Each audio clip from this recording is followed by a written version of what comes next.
Hello students, welcome to Rohit's Academy. We give you the promise to give current affairs continuously.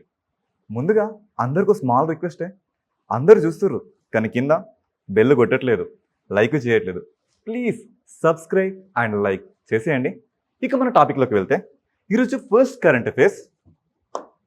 So నేనేమన్నా మీతోని current affairs ఇది ఒక single subject కాదని మీకు చెప్తున్నా. చూడండి, current affairs related to politics, voices, history, economy, geography, ఈ అన్నిటి యొక్క కాంబినేషన్ అండ్ ఒక రియల్ టైం ఎక్స్పీరియన్స్ లాగా ఇప్పటి వరకు ఏ ఒక్కరు ఎక్స్పీరియన్స్ అవ్వని విధంగా కరెంట్ అఫైర్స్ ఇవ్వడమే ఇదే మా రోహిత్స్ అకాడమీ మోటో. సరే, ఈరోజు మన కరెంట్ అఫైర్స్లో ఫస్ట్ టాపిక్ చూడండి. ఈరోజు ఏంటి? మిస్ యూనివర్స్ పోటీల గురించి. దాన్ని మన తెలంగాణలో, మన హైదరాబాద్లో ఈవెంట్ని నిర్వహించడం జరుగుతుంది. సరే సార్, నిర్వహించడం జరుగుతుంది. దీనివల్ల ఏం జరుగుతుందంటే ప్రపంచ ప్రఖ్యాతిగాంచిన ఇట్లాంటి పోటీలు మన హైదరాబాద్, మన రీజనల్ లాంగ్వేజ్లోకి, మన రీజనల్ ఏరియాలోకి రావడం వల్ల ముందుగా లబ్ధి పొందేది మన వాళ్ళు. మన నేచర్ కానీ, మన కల్చర్ కానీ, మన ట్రెడిషన్స్ కానీ, మన ఫుడ్స్ కానీ, మన వేషధారణ, మన వస్త్రాలంకరణ, ఇవన్నీ ప్యాన్ ఇండియా ఆర్ ప్యాన్ వరల్డ్గా ఇవన్నీ ఎక్స్పాండ్ అవ్వడానికి మనకు ఒక చాయిస్ ఉంటుంది. అందులో భాగంగా సో ఈ అందాల పోటీలో చూసుకుంటే, సో మనం మొట్టమొదటిగా ఫస్ట్ టైం ఈ అందాల పోటీలో 1951లో నిర్వహించడం జరిగింది. ఇందులో భాగంగా క్వశ్చన్స్ని ఎక్స్పెక్ట్ చేస్తుంటే లాస్ట్ టైం ఎవరు ఈ కిరీటాన్ని అందుకోవడం జరిగింది అంటే క్రిస్టినా పెస్కోవా. ఆమె చెందిన ఆమె, ఈమె చెక్ రిపబ్లిక్కి చెందిన ఆమె. ఈ ఈవెంట్ ఎప్పుడు జరిగింది? లాస్ట్ టైం ముంబైలో జరిగింది. సో ఇందులో నుంచి అంటే ఇది మన తెలంగాణలో నిర్వహించబడుతుంది. సో నిర్వహించబడుతుంది కాబట్టి మన తెలంగాణ ఆస్పెక్టివ్లో మన ఇక్కడ ఉన్న జిఐ ట్యాగ్స్ కానీ, మన వేషధారణ కానీ, మన food habits like Hyderabad biryani కానీ, హైదరాబాద్ హలీమ్స్ కానీ, ఇట్లాంటి వాటిని మనం ఇంటర్నేషనల్ వైజ్గా ప్రమోట్ చేసుకుంటున్న ఒక చాయిస్ ఉంటుంది.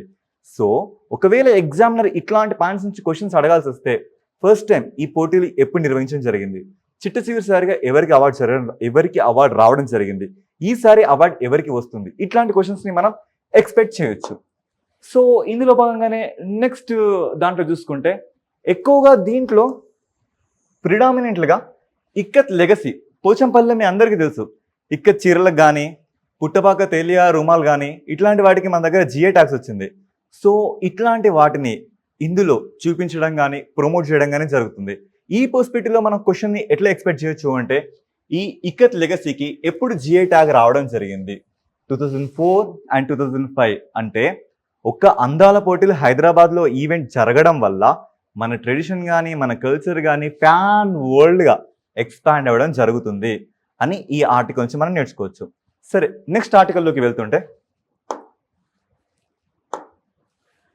ఈరోజు చూస్తుంటే హైకోర్టుల తీర్పులు రిజర్వ్లో ఉంచేస్తున్నాయి. సో మన దేశంలో ఒక మాట ఉంటుందండి, న్యాయం ఆలస్యం అవుతే నిజంగా అన్యాయం జరిగినట్లేనంట. అదే విధమైన ఈ తీర్పు సుప్రీంకోర్టు ఇవ్వడం జరిగింది. హైకోర్టులలో ఎన్నో తుది తీర్పు వరకు వస్తున్నాయి, కానీ ఆ తీర్పు ఇవ్వడం లేట్ అవుతుంది. ఈ విషయం పట్ల సుప్రీంకోర్టు కొంచెం తీవ్రంగా ఆగ్రహం చెందడం జరిగింది.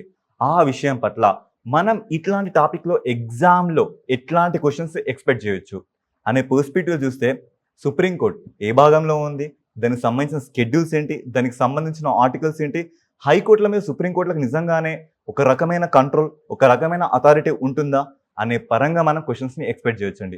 దీంట్లోంచి మనం తెలుసుకోవాల్సిన విషయాలు ఏమన్నా ఉన్నాయి అంటే ఇక్కడ చూడండి, మీకు బైలింగ్వల్లో ఇవ్వడం జరుగుతుంది. ఈ సుప్రీంకోర్టుకి, ఈ హైకోర్టుకి అధికారుల పరిధి చూసుకుంటే ఆర్టికల్ 136 పరంగా స్పెషల్ లీవ్ టు పిటిషన్ అంటే కింది కోర్టులో సుప్రీంకోర్టులకి తమ యొక్క అపీల్స్ని సెండ్ చేయగలవు. అదేవిధంగా సుప్రీంకోర్టు కానీ, హైకోర్టు కానీ ప్రాథమిక హక్కులలో మూలంగా మనందరికీ సంక్రమించే ఏంటి కాన్స్టిట్యూషనల్ రెమెడీస్ అంటే రాజ్యాంగ పరిహారపు హక్కులు, అంటే మన హక్కులు ఉల్లంఘించబడితే వాటిని తిరిగి రక్షించుకునే లాంటి రైట్స్ ఆర్టికల్ 32 కానీ, ఆర్టికల్ 226 కానీ, వాటి గురించిన విషయాలు కూడా ఇక్కడ మనకు అర్థమవుతున్నాయి. సరే, ఇదే విధంగా నెక్స్ట్ స్లైడ్లోకి వెళ్తే ఇది కరెంట్ అఫైరే కానీ completely related to politics. So ఇక్కడ మీరు చూడొచ్చు, ఒక్క హైకోర్టు మీద నిజంగానే సుప్రీంకోర్టుకి కంట్రోల్ ఉందా లేదా అనే విషయం పట్ల మన ఇక్కడ ఆర్టికల్ 136, 32, 226, 227ని నేర్చుకోవచ్చు. 136 ఏం చెప్తుందండి? హైకోర్టు ఇచ్చిన స్పెషల్ పిటిషన్స్ని తీసుకుంటుంది. 32 and 226 ఏం చెప్తుంది? ప్రాథమిక హక్కులకు ఎప్పుడైతే వాటి రక్షణ భంగం వాటిల్లుతుందో ఆ సమయంలో ఈ రెండు హక్కులు మన భారత పౌరులకు ఉపయోగపడుతున్నాయి. అదేవిధంగా ఇక్కడ ఆర్టికల్ 227 ఏం చెప్తుందండి? హైకోర్ట్స్ కూడా కింది కోర్ట్స్ కానీ దాని జ్యూరిస్డిక్షన్లో ఉన్న కోర్ట్స్ నుంచి అపీల్స్ని తీసుకోవడం జరుగుతుంది. ఈ రకంగా ఈ కరెంట్ అఫైర్ నుంచి మన క్వశ్చన్స్ని ఎక్స్పెక్ట్ చేయవచ్చు. సరే, నెక్స్ట్ కరెంట్ అఫైర్ వెళ్తుంటే చూడండి, నిన్నే అనుకుంటా ఏంటి ఉప్పల్ మరియు మేడిపల్లి ఫ్లైఓవర్ దగ్గర నితిన్ గడ్కరీ మన కేంద్ర రోడ్ల శాఖ మంత్రి రావడం జరిగింది. అండ్ ఈయన ఒక మాట ఇవ్వడం జరిగింది. ఏంటి అంటే 2014లో అంట తెలంగాణలో అప్రాక్సిమేట్లీ 2,500 కిలోమీటర్ల నేషనల్ హైవే రోడ్ లెంత్ ఉండేనట. అది ప్రస్తుత కాలంలో డబల్ అయ్యింది. అంటే 10 సంవత్సరాల కాలంలోనే నేషనల్ హైవేస్ అనేవి తెలంగాణలో డబల్ అయిపోయాయి అనే ఒక చారిత్రాత్మక స్టేట్మెంట్ మనకి ఇవ్వడం జరిగింది. ఎవరిచ్చిర్రు ఈ స్టేట్మెంట్ని? ఎవరిచ్చిర్రు?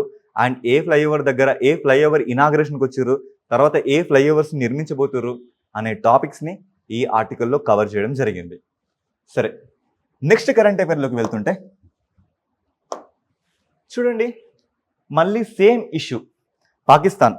మనం నిన్న మాట్లాడుకున్నాం ఈ పహల్గామ్ ఇష్యూస్ కానీ, రెండు దేశాల మధ్య జరుగుతున్న యుద్ధ వాతావరణం గురించి కానీ, వీటన్నిటి గురించి ఈ ఇష్యూ సార్ట్ అవుట్ అయ్యేంత వరకు మనం ఈ న్యూస్ని ప్రతిరోజు న్యూస్ పేపర్లో చూస్తూనే ఉంటాం.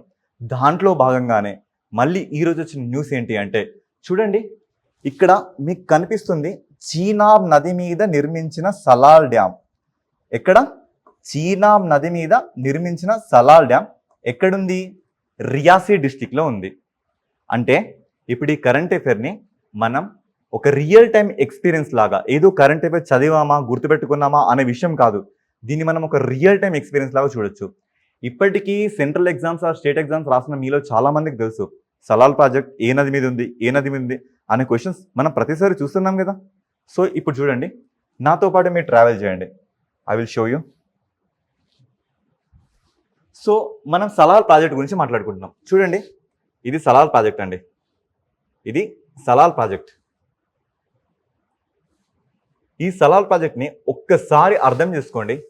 ఇదంతా చీనాబ్ రివర్ ఫ్లోయింగ్. ఇక్కడ ఈ రివర్ ఉంది.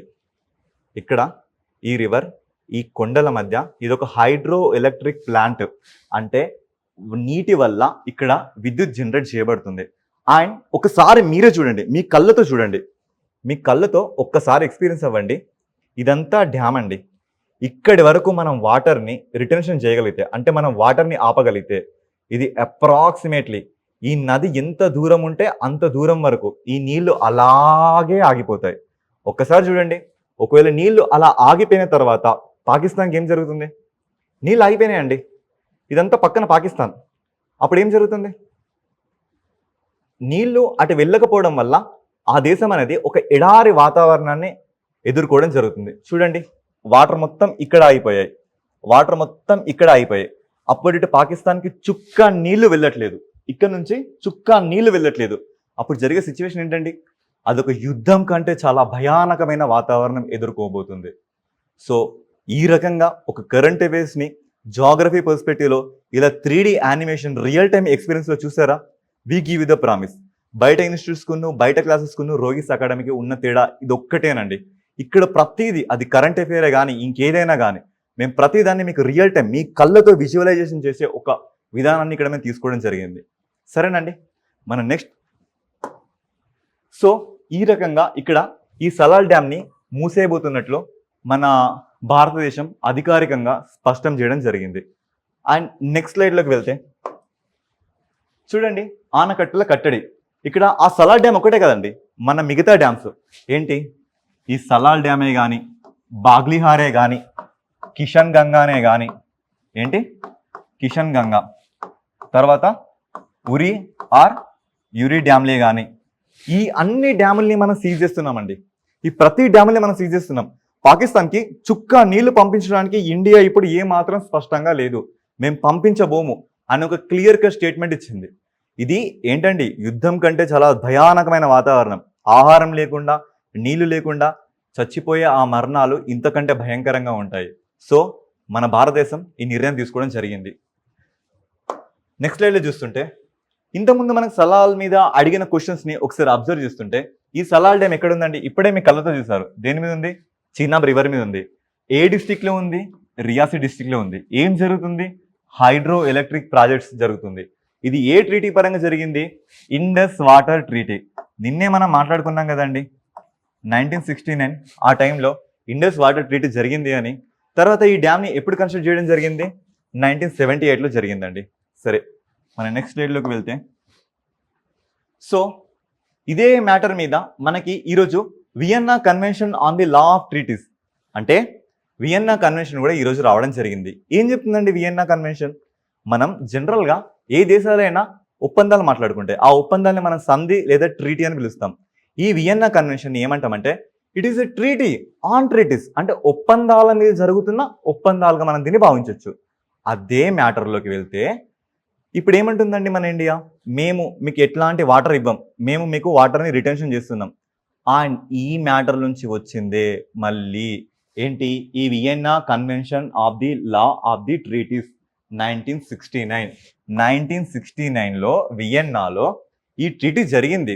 అంటే రెండు దేశాల మధ్య ఒక ఒప్పందాన్ని ఏ రకంగా మార్చుకోవచ్చు, ఏ రకంగా విరమించుకోవచ్చు, ఏ రకంగా మొదలు పెట్టవచ్చు అని చెప్పేదే ఈ వియన్నా కన్వెన్షన్ అండి. ఇది జస్ట్ ఒక పాకిస్తాన్ ఇష్యూ నుంచి చరిత్రలోకి కానీ, స్టాక్ జీకే పరంగా కానీ, రియల్ టైం ఎక్స్పీరియన్స్ పరంగా కానీ, జాగ్రఫీ పరంగా కానీ మనం ఎంత దూరం ట్రావెల్ చేస్తామో మీకు అర్థమవుతుందని నేను అనుకుంటున్నా. సరే, మనం నెక్స్ట్ స్లైడ్లోకి వెళ్తే చూడండి, నిన్న రీజనల్ ఇష్యూస్లో భాగంగా కరీంనగర్లో కానీ, నిజామాబాద్లో కానీ భూకంపం రావడం జరిగింది. ఎస్, ఇప్పుడు మీరు చూస్తున్నారు ఎంతో చేంజెస్ జరుగుతున్నాయి నేచర్లో. చాలా వరకు టెక్టోనిక్ ప్లేట్స్ కానీ వీటన్నిటిలో చేంజెస్ వస్తున్నాయి. ఎక్కడ చూసినా హిల్లీ రేంజెస్ కానీ, చిన్న చిన్న గుట్టలు కానీ అవన్నీ కనుమరుగైపోతున్నాయి. దీనివల్ల భూమిలో ఉండే ప్లేట్స్ మధ్య డిస్లొకేషన్ జరుగుతుంది. వీటి వల్ల భూకంపాలు రావడం, ఆ సిగ్నల్స్ ఇప్పటి నుంచే మొదలవుతున్నాయి. ఈ పర్స్పెక్టివ్లో మన క్వశ్చన్స్ని ఏ రకంగా ఎక్స్పెక్ట్ చేయొచ్చు? ఆల్రెడీ గ్రూప్ 2 అండ్ గ్రూప్ 3లో అడిగారండి. ఏంటి? సీస్మోగ్రాఫ్ కానీ లేదంటే రిక్టార్ స్కేల్ కానీ ఈ రెండు ఒకటేనా? రెండు వేరువేరా? మరి భూకంప తీవ్రతను కొలిచేది ఎవరు? భూకంపాన్ని డిజిటలైజ్గా వాల్యూస్ ఇచ్చేది ఎవరు అనే వాటి మీద క్వశ్చన్స్ పడ్డాయండి.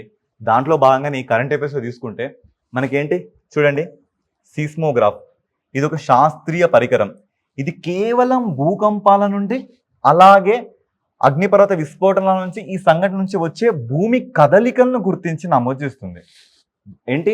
ఆ కదలికల్ని గుర్తించి నమోదు చేస్తుంది. అదే రిక్టార్ స్కేల్ అయితే ఇది ఒక డిజిటలైజ్డ్ స్కేల్ అండి. అది ఏ లెవెల్ వరకు వచ్చింది, దాని రేంజ్ ఎంత అంటే నిన్న మన తెలంగాణలో అప్రాక్సిమేట్లీ 3.6 వరకు వచ్చింది. అంత పెద్ద ప్రమాదకరమేం కాదు. కానీ తెలంగాణ లాంటి ఏరియాలో కూడా ఇట్లాంటి భూకంపాలు వస్తున్నాయంటే మనం ఖచ్చితంగా ఇది ఆలోచించాల్సిన విషయమే. ఎందుకు జరుగుతుంది, ఏం జరుగుతుంది, దీనికి తగిన చర్యలు మనం ఏ రకంగా తీసుకోవాలి? దాంట్లో భాగంగా ఎగ్జామ్ పాయింట్ ఆఫ్ లో చూస్తుంటే ఈ సీస్మోగ్రాఫ్ కానీ ఈ రిక్టర్ స్కేల్ కానీ వీటి మధ్య ఉన్న తేడాలను మనం గమనించాలండి. ఓకే, నెక్స్ట్ స్లైడ్లో చూడండి, రోడ్డు ప్రమాద బాధితులకు అప్రాక్సిమేట్లీ 1.5 లక్షల రూపాయల వరకు ఉచిత వైద్యం. మీకు అందరికీ తెలుసండి, ఒకసారి రోడ్డు ప్రమాదం ఆర్ యాక్సిడెంట్ జరిగినప్పుడు వాటిని మనం ఏమంటాం? గోల్డెన్ అవర్స్ అంటాం.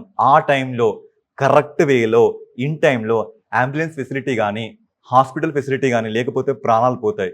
అట్లాంటి టైంలో డబ్బులు లేవు, లేదంటే మన దగ్గర సరైన ఫెసిలిటీస్ లేవు, ప్రాణాలు కోల్పోతాం. ఈ పాయింట్ ఆఫ్ వ్యూలో కేంద్రం ఏం ఆలోచించింది అంటే క్షతగాత్రులకు అంటే వూండెడ్ పర్సన్స్కి అప్రాక్సిమేట్లీ 1.5 రూపీస్ వరకు ఉచితంగా వైద్యం అందించడం జరుగుతుంది. దీని పేరు వీళ్ళు ఏమని పెట్టారంటే cashless treatment of road accident victim scheme అనే పేరుతో ఈ సౌకర్యాల్ని తీసుకురావడం జరుగుతుంది.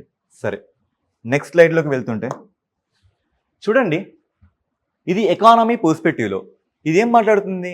మ్యానుఫ్యాక్చరింగ్ గురించి మాట్లాడుతుంది, అనగా తయారీ రంగం. ఒక దేశం అభివృద్ధి చెందిందా చెందలేదా, ఉద్యోగస్తులు నిరుద్యోగం ఏ రకంగా ఉంది అని తెలుసుకోవాలంటే ఆ దేశం యొక్క మ్యానుఫ్యాక్చరింగ్ ఎఫెక్ట్ని లేదా మ్యానుఫ్యాక్చరింగ్ థింగ్స్ని అక్కడ అబ్జర్వ్ చేస్తే మనకు తెలిసిపోతుంది. దాంట్లో భాగంగానే ఈ మ్యానుఫ్యాక్చరింగ్లో ప్రపంచంలో ఏ దేశాల ముందున్నాయి, ఏ దేశాల వెనకాల ఉన్నాయి, ఆ దేశాల జాబితాని విడుదల చేయడం జరిగింది. దీంట్లో భాగంగా అత్యంత మ్యానుఫ్యాక్చరింగ్ సెక్టర్లో ముందుంది చైనా, సెకండ్ ప్లేస్లో అమెరికా, థర్డ్ ప్లేస్లో జపాన్ ఉందండి. మరి మన ఇండియా ఏ ప్లేస్లో ఉంది? ఇది 4th, 5th, మనం 6th ప్లేస్లో ఉండడం జరిగింది. ఓకేనా? మ్యానుఫ్యాక్చరింగ్ అంటే తయారీ రంగంలో ఇండియాకి వచ్చిన ప్లేస్ 6వ ప్లేస్లో వచ్చింది. మన పర్సంటేజ్ ఎంత? ప్రపంచంలో 2.8%. అంటే ప్రతి 1000 వస్తువులకి మన దగ్గర 28 వస్తువులు మాత్రమే తయారవుతున్నాయి అని ఈ గణాంకాలు చెప్తున్నాయండి. సరే, నెక్స్ట్ స్లైడ్ చూస్తుంటే చూడండి, ఇక్కడ ఈ అబ్బాయి పేరు బూక్యా యశ్వంత్. ఇతను ఎక్కడికి వెళ్ళాడు? మౌంట్ ఈసో మీదకి వెళ్ళి అతనికి కొత్త వినూత్నంగా పేరు కూడా తీసుకొచ్చాడండి. ఏంటి? హర్షికర్ పర్ తిరంగా. ప్రతి కొండల మీద ఈ తిరంగానే ఎగరేస్తాడంట. ఎందుకు ఎగరేస్తాడు? ఇట్లాంటి థింగ్స్ చేయడం వల్ల తనకేంటి లాభం? తనొకటేనండి, మత్తు పదార్థాలకి యువత దూరంగా ఉండాలి, అలాగే బెట్టింగ్ యాప్స్కి యువత దూరంగా ఉండాలి అని చెప్పకనే ఒక వినూత్న విధానం చెప్పిండు. సరే, బాగుందండి. మరి దీని మీద క్వశ్చన్స్ ఎలా పడతాయండి? ఇక్కడ మీరు చూసారు, తను ఎక్కడికి వెళ్ళింది? మౌంట్ ఈసో మీదకి వెళ్ళాడండి. మౌంట్ ఈసో వెరీ రీసెంట్గా తెలంగాణ కండక్ట్ చేసిన గ్రూప్ 2 కానీ గ్రూప్ 3లో కానీ క్వశ్చన్స్ పడ్డాయండి. ఎలా పడ్డాయి మనకు చూడండి. దాప్లా హిల్స్ కానీ, మిరీ హిల్స్ కానీ, అబోర్ హిల్స్ కానీ, మిష్మీ హిల్స్ కానీ, ఈ పాట్కై రేంజ్ కానీ, వీటిని అయితే ఈస్ట్ నుంచి వెస్ట్కి అమర్చాలి లేదా నార్త్ నుంచి వెస్ట్కి అమర్చాలి. ఈ రకంగా క్వశ్చన్స్ పడుతున్నాయండి. చెప్పండి, ఇట్లాంటి టాపిక్స్ మీకు బుక్స్లో రాసుంటాయా? ఇట్లాంటి టాపిక్స్ మీకు బుక్స్లో ఉంటాయా? ఉండవు కదా. మరేంటి, కళ్ళతో ఎక్స్పీరియన్స్ అయితే కదా ఇట్లాంటి మీరు ఆన్సర్ చేయగలిగేది. సో ఈ అబ్బాయి ఎక్కడికి వెళ్ళాడంటే చూడండి, ఈ మణిపూర్లో ఉన్న పీక్, దాని పేరేంటి? Mount EOS. అతను వెళ్ళింది ఎక్కడికి? Mount EOS. ఆ రాష్ట్రంలో అదే అత్యంత ఎత్తైన శిఖరం అండి. అక్కడికి వెళ్ళి తను ఈ క్యాంపెయిన్ చేయడం జరిగింది. ఇప్పుడు ఈ పాయింట్ ఆఫ్ వ్యూని మనం రియల్ టైం ఎక్స్పీరియన్స్గా ఎలా తీసుకోవచ్చు అంటే చూడండి, రియల్ టైం ఎక్స్పీరియన్స్లో భాగంగా దీన్ని మనం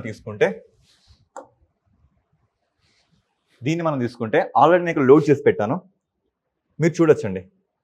మౌంట్ ఈసో ఇది ఏ రకంగా ఉంటుంది, దీని సిచ్యువేషన్ ఏంటి, దీని సినారియో ఏంటి చూడండి. ఇది నాగాలాండ్ క్యాపిటల్ కోహిమా దీని పక్కనే ఉంది. అలాగే మణిపూర్ క్యాపిటల్ ఇంపాల్ ఇక్కడే ఉంది. వీటి మధ్యలో ఉన్న ఒక ఎత్తైన శిఖరం అండి ఇది వీటి మధ్యలో ఉన్న ఒక ఎత్తైన శిఖరం.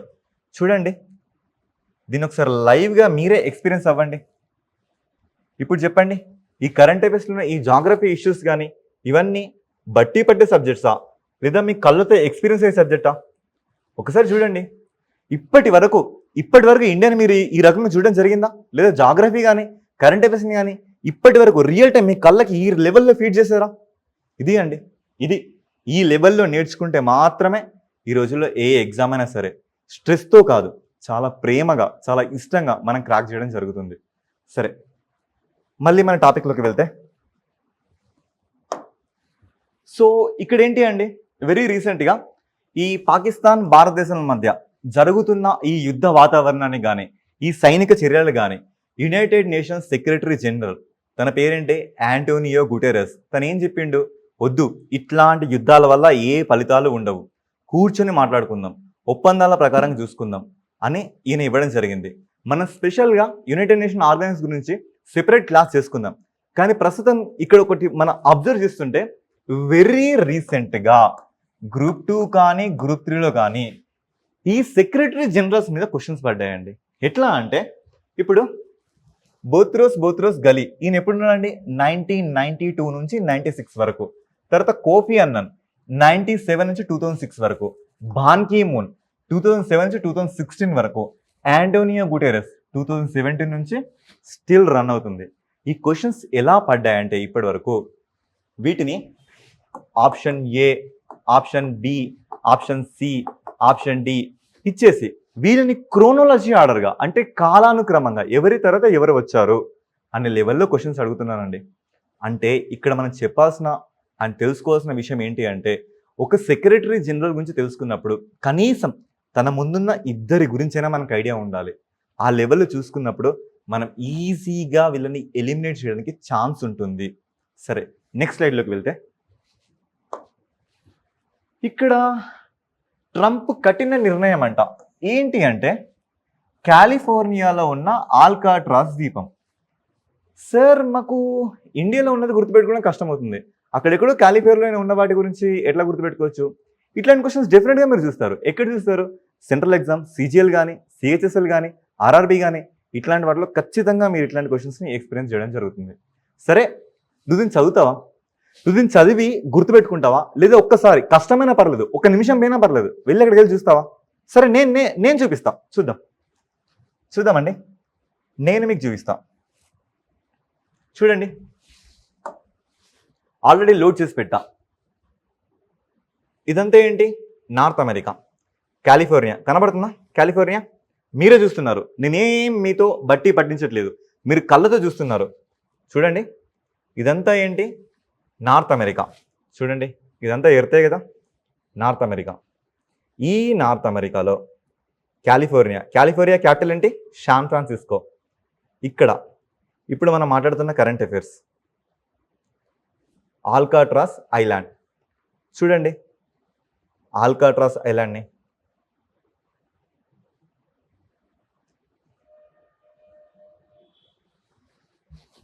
Small glitches.